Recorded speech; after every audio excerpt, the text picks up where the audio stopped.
বল্টু রোজ রাতে বিছানায় প্রস্রাব করে দেয়। বল্টুর স্ত্রী রোজ বিছানা পরিষ্কার করতে করতে হাঁপিয়ে গেছে। একদিন বল্টুর স্ত্রী বলল, এত বড় হয়ে গেছো আর এখনো বিছানায় মুতো, তোমার লজ্জা করে না? বল্টু বলল, ঘুমের মধ্যে শয়তানে বলে মুত, সোনার বাটি দিব। তখন মুতে দেই, কিন্তু বেটা শয়তান সোনার বাতি না দিয়ে চলে যায়, আর ঘুম থেকে উঠে দেখি বিছানায় মুতে দিয়েছি। এটা শুনে বল্টুর স্ত্রী বলল, আজ যখন শয়তান সোনার বাতি দেওয়ার কথা বলবে তখন বলবে আগে সোনার বাতি দে, তারপর মুতবো। এটা শুনে বল্টু ঘুমিয়ে গেল। ঘুমের মধ্যে আবার শয়তান হাজির। শয়তান বলল, মুত, সোনার বাটি দিব। এবার বল্টু বলল, আগে সোনার বাটি দে, তারপর মুতবো।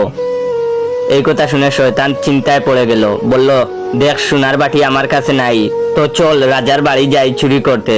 বল্টু রাজি হয়ে গেল। দুইজন গেল রাজার বাড়ি চুরি করতে। শয়তান সোনার বাটি চুরি করে চলে আসার সময় রাজা দুইজনকে দেখে ফেলে। শয়তান আর বল্টু প্রাণ বাঁচাতে দৌড়ে পালায়। রাজা তাদের পিছু পিছু দৌড়ায়।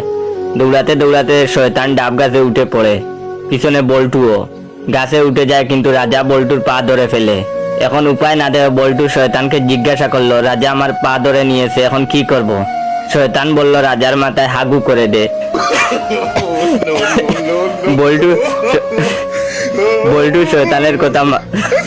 শয়তানের কথা মতো রাজার মাথায় হাগু করে দেয়। তখনই বল্টুর ঘুম ভেঙে যায় আর দেখে বিছানায় হাগু করে দিয়েছে। সকালে বিছানায় হাগু দেখে বল্টুর বউ বেহুশ।